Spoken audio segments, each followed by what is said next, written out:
Hey everybody, Josh Peters here, College Park Mixed Martial Arts. So I'm rocking my affiliate Bao Kong King Kong MMA shorts. Gotta keep it in the family. So we're all pretty messed up with this COVID-19 stuff, not being able to train. So this will be the first of my classes that I'll be putting online. You can come check it out. This will be our Sanda class. Sanda, for those of you that don't know, is sort of the Chinese variation of kickboxing that includes a bunch of throws. Basically, you have whatever you can do in the clinch, but you only have a couple seconds for. Other than that, it's pretty much the same as every other striking style, outside of the fact that it allows, double legs, single legs, and throws like that, as well as Muay Thai that just allows trips and dumps that have to be done shin on shin. You can't really do hip throws. So, for this first class, we're going to go over some of the basics. First thing I want to discuss is just sort of our stance for this. Now, here at College Park Mixed Martial Arts, as you may hear in the name, we're primarily focused on fighting in mixed martial arts, although we have a number of people that do compete in Muay Thai and Sanda. For our stance, I want to make sure my hands are up. You can have a close boxing style. I always like to have my hands just a little bit away from my face so I can bring them in fairly quickly to touch my head if I need to block and move, or I can parry. It's kind of hard to parry if you're keeping yourself too tightly shelled up. Also, I've found for myself, it caused me to be a little bit too tense. So, I want my legs about shoulder width apart, and hopefully showing up on camera. I want my back heel off the ground. Some people like to do this. I find more of the back weighted stance is harder to shoot or to initiate clinching. So I like to have my back heel off the ground and both my knees are bent. It helps me check kicks. It helps me get some push and some movement. And I want a little bit of balance in my knees and my ankles and my hips. If Master Splinter comes around, he's probably gonna be checking in on me. He's taking care of our stash of toilet paper over here because everybody got to go to the bathroom sometime. So I'm here, just a little bit of light movement. As I move around, I'm keeping my legs separated. A good time that I look for takedowns is when a person crosses their legs or they're way too wide. I want to be nice and balanced at all times, moving around. So, I'm going to go over some solo drills. You can do at home and hopefully, maintain and continue to hone your craft for those who have experience, and those of you that don't have a lot of experience, you can use this to maybe start a base. The jab, cross are the two most important strikes in all of fighting. They're the infantry of fighting. They're the ones that got to go do all the heavy work on the ground. Everything else kind of will build off of that. I fight primarily orthodox, so my left hand is in front, my right hand's in back. When I'm shadowboxing and throwing, you notice my hands are almost always going to be open, just keep myself relaxed. My jab is a very unique punch in that there's not a lot of rotation put into the power. My power is going to derive off my back leg, digging into the ground, the ball of the big toe, taking a step, and my arm comes out. And I'm generally aiming for the center of my face. Boom. Boom. Come straight out, straight back. Like my hand is guided by a metal pole that goes right to my shoulder. Bring it right back to my jaw. If you're finding your hands getting lost, just touch your cheeks every time you throw a punch. Jab. Jab. Jab. Now the cross is the sister or brother of the jab. My jab goes out. The footwork for the cross is I just turn and sink. So my hips are squared up to my opponent and my weight drops just a little bit. Splinter demonstrating some good stretching. Always important to stretch before and after. So again, the footwork is 1, 2. 1, 2. The hands are up. 1, 2. And back. 1, 2, and back.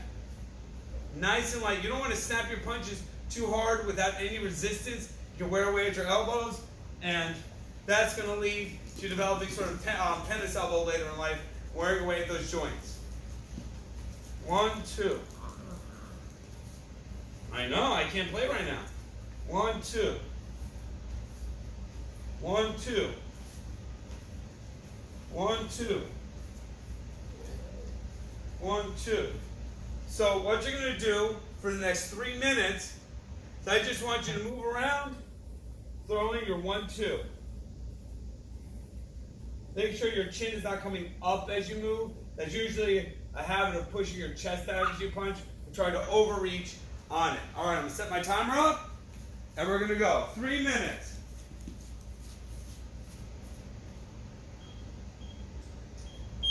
Let's go.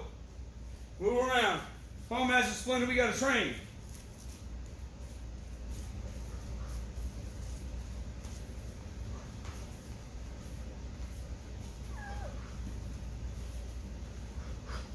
Breathe as you punch. I know.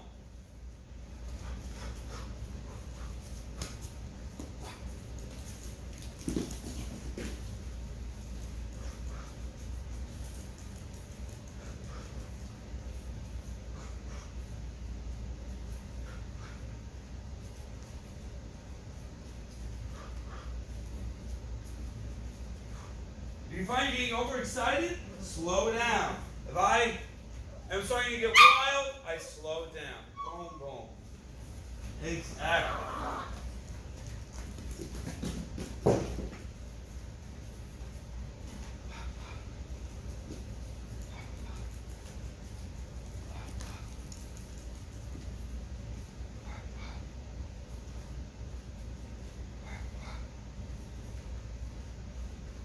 See? He's helping me get my reflexes ready to grab the toy. Oh, God.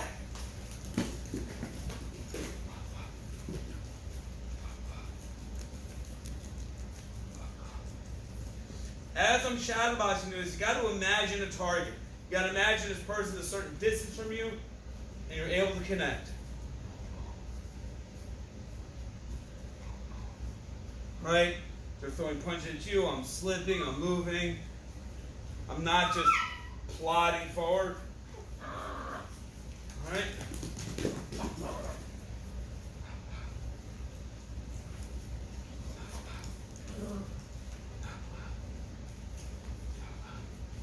You can play around with the timing, tempo. Boom.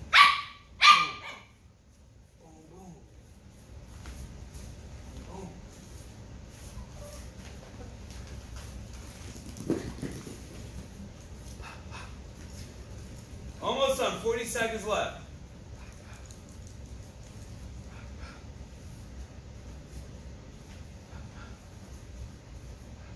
Elbows in, don't flare out like this. If I punch my elbows out, you can see a lot more. It makes it easier to detect the punches, to block them, and there's not as much pop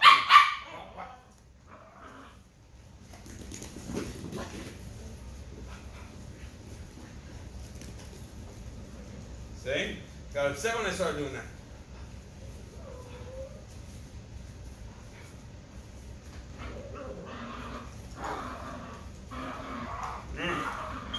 All right. So next,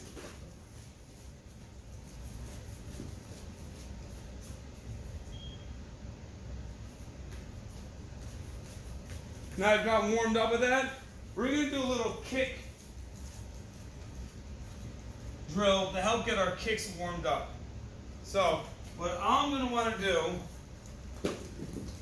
is I'm just going to take my legs and do what's called sometimes a crescent kick. In some martial arts, you just bring my legs out and in. Out to in. Keep your knees slightly bent, and you bring your leg across the center line of your body. Just going to do this for a minute or two. Just getting our hips warmed up to get ready to start practicing our roundhouse kick.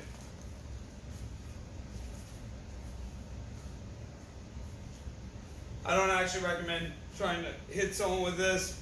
Good way to kind of mess up your knees.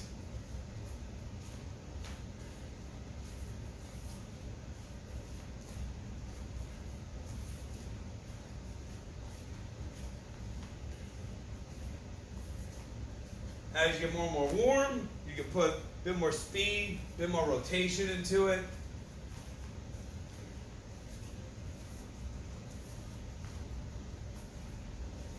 Around. Again, nice and light.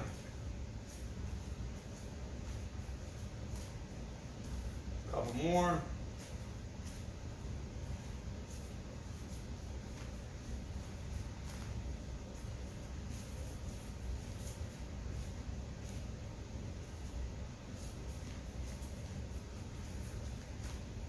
All right. Now let's do the other way. Bring it in to out. Bring your knee up. Try and bring it up as high as you can. You know, and again, like with all physical things, just use your best judgment.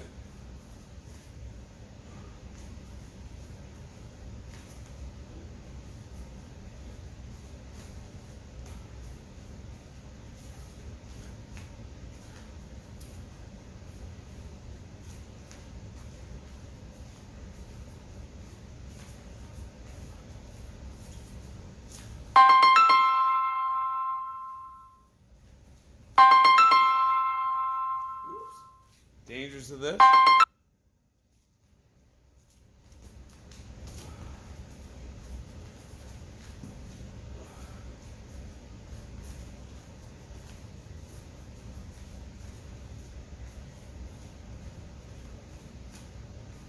Just get nice and warm in your hips.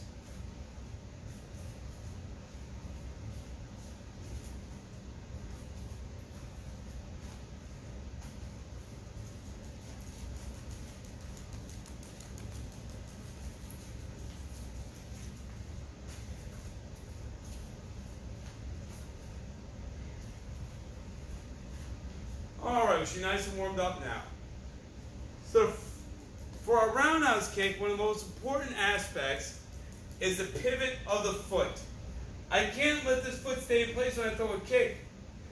At the very least, it's going to kill the power of my kick, but then you're always going to put a lot of rotational torque on your knee, a lot of things that just really aren't good for you.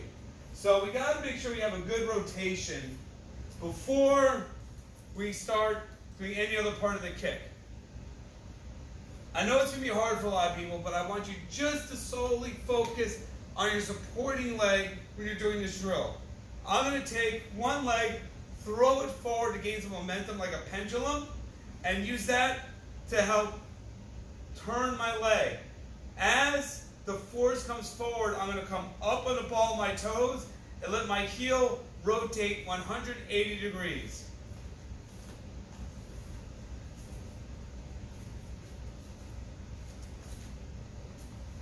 And I let my body turn. Right?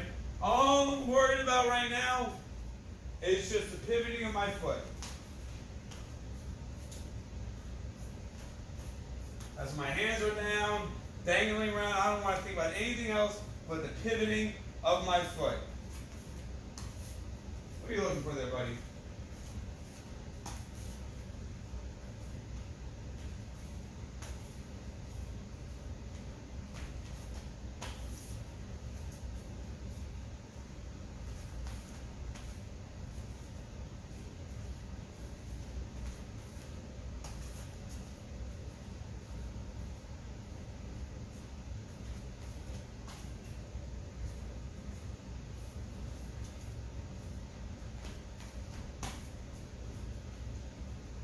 My power side is, for most of my power kicks, it's always been my back leg, my right leg. So I focus more on pivoting on my left leg.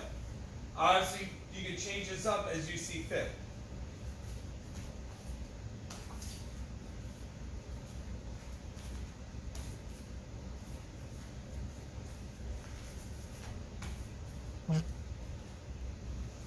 I'm giving sort of condensed versions of this. Don't be afraid to take your time as you're doing your reps. If you need to take more time to focus on a different part, by all means do that. Just pause the video and come back when you feel ready.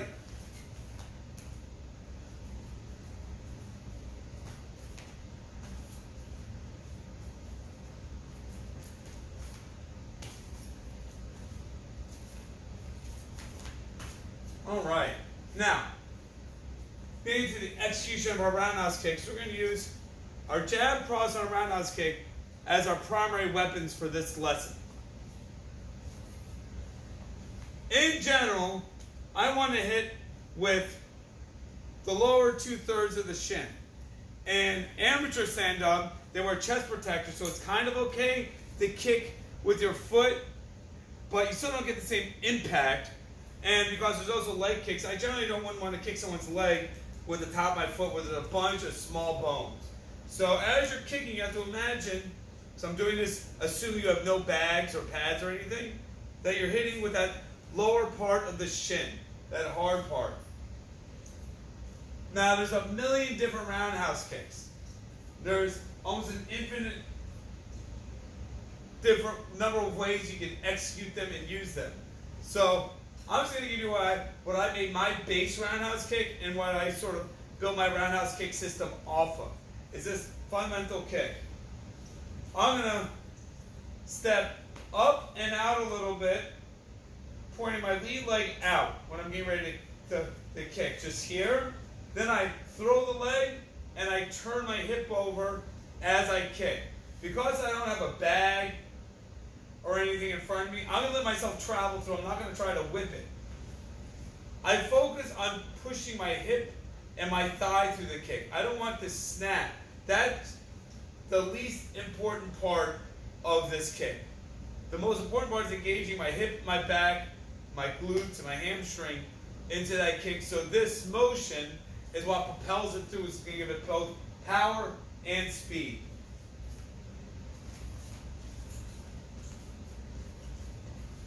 Let yourself, especially without resistance, let yourself travel through. It'll also help teach you commitment to the kick.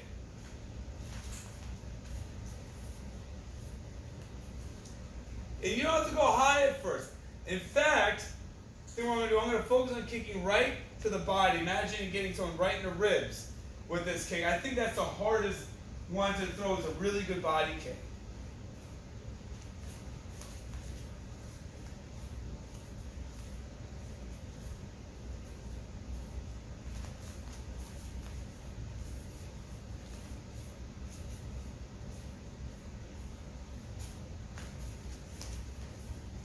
Of course, everyone's usually taller than me, so upper part of the torso is like the middle part of theirs when I'm fighting.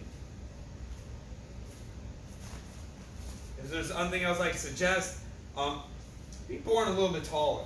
You know, having that extra reach is super, super helpful.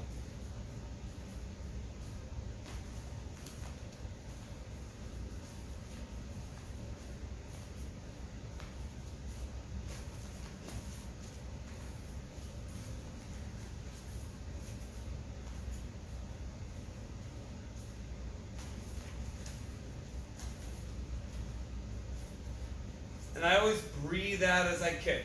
That's why you get, karate and taekwondo people, they do key-ups. Everyone, people make sounds. It's forcing you to exhale through your diaphragm, which helps get a lot more power because your muscles will be more relaxed. Ha!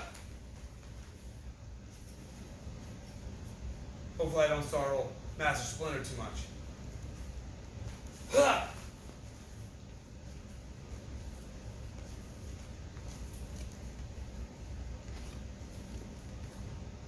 Ha!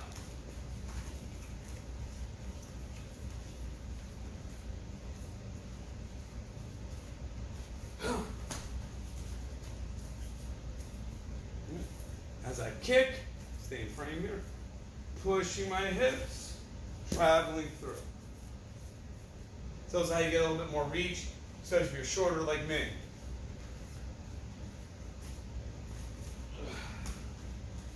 All right. So we're going to go through our last strike. It's our rear knee.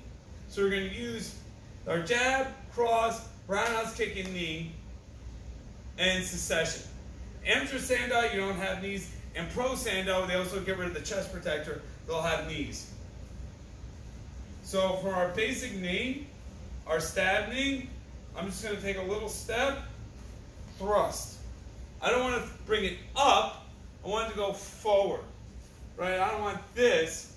I want this. I want my knee to spear inwards. My supporting foot comes up off the ground.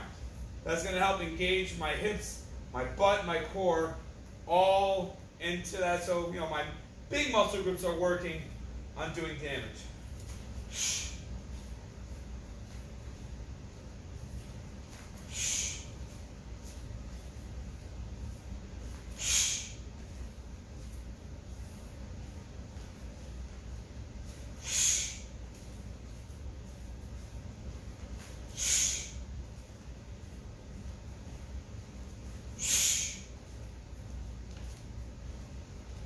One little tip, don't point your toes down as you throw a knee. Let your foot stay relaxed.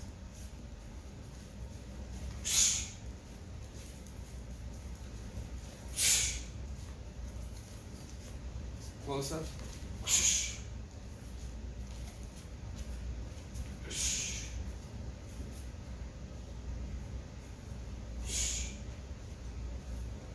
All right. So now we're going to go through a couple combinations to get us started. We're going to start with jab, cross, knee, push. Sanda is fought on an elevated platform. If you knock the person out of it 3 times, you can win. So a lot of strikes, heavy strikes, will follow up with a shove if we're playing near the edge to try to win the match. And in MMA or other styles, it can be good because it can set up other strikes. So I'm going to come in, jab, cross, knee, step in, push. 1, 2, 3, step, push. And I use that push to reset my hands to my head so I'm blocking, don't get hit in the brain.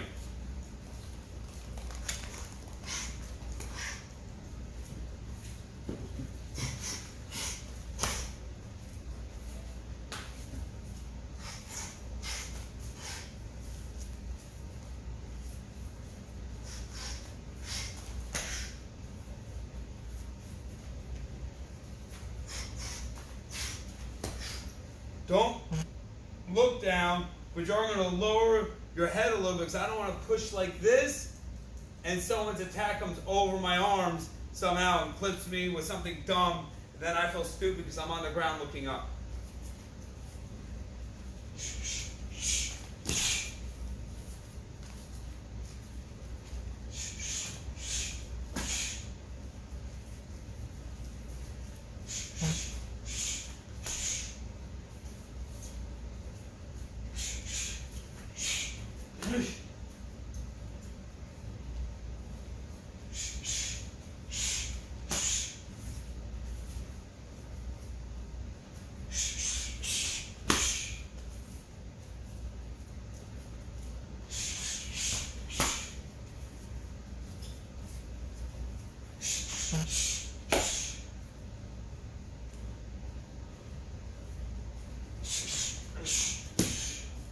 All right. Recap. 1, 2, knee, step in, shove. Now, our basic and one of my favorite combos, it's as simple as it gets, is jab, cross, leg kick. I'm going to come in 1, 2, and back up so make sure you can see my feet. 1, 2, there's going to be a little movement outwards of my supporting leg as I throw that cross to open up, follow through on the leg kick. When I do, I do not want to lock my knee out. I want to keep my knee a little bit bent so it can travel through and in.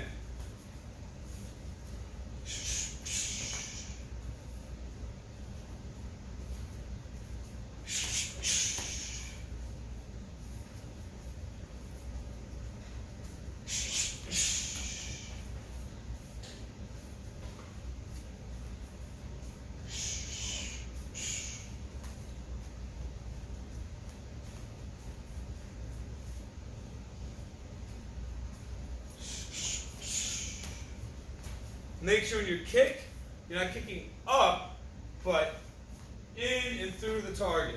I want to do some exploratory surgery, digging into the meat.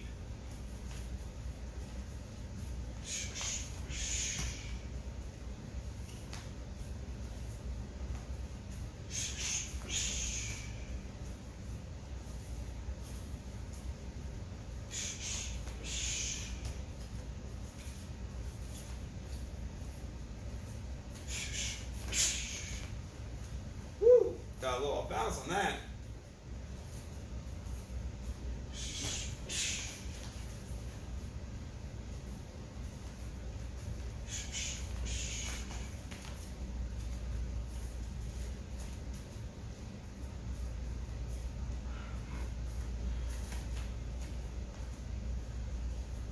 So now, we're going to put these two together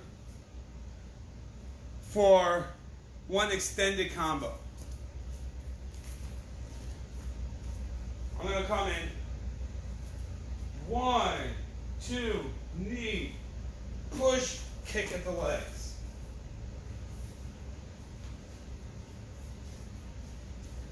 1, 2, knee, push, kick at the legs.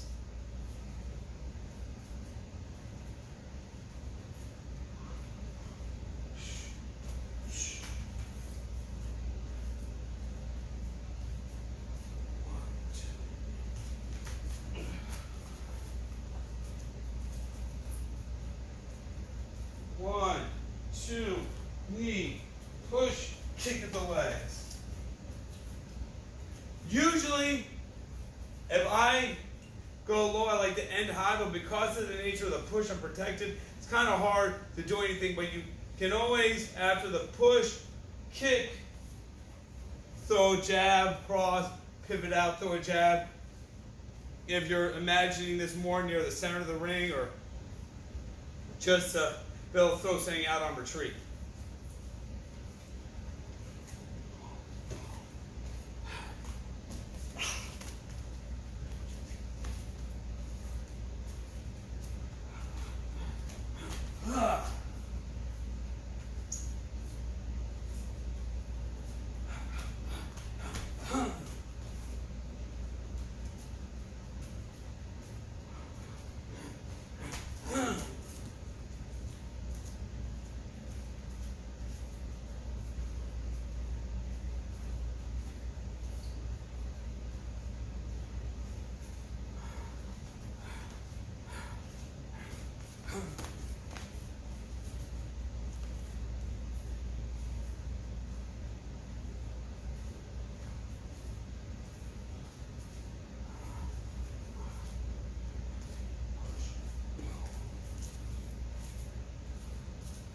Went off camera. 1, 2, knee, step, push, chop the legs. All right. As a little preview for next lesson, we're going to work on a kick, catch, and takedown. So we're here, step, and takedown. I know you're looking at me like, this isn't Tekken, that's not going to work. Check in tomorrow, see the next lesson, you'll see that this works.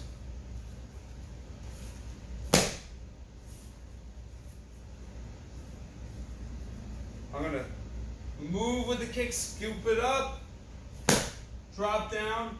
My elbow and forearm are going to hit right along where the hip socket is. And this will cause a knockdown. It's not straight down, it's a diagonal thrust. Scoop, boom.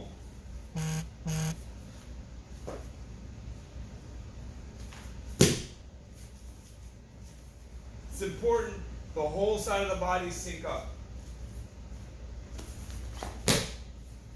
All right, thanks for joining.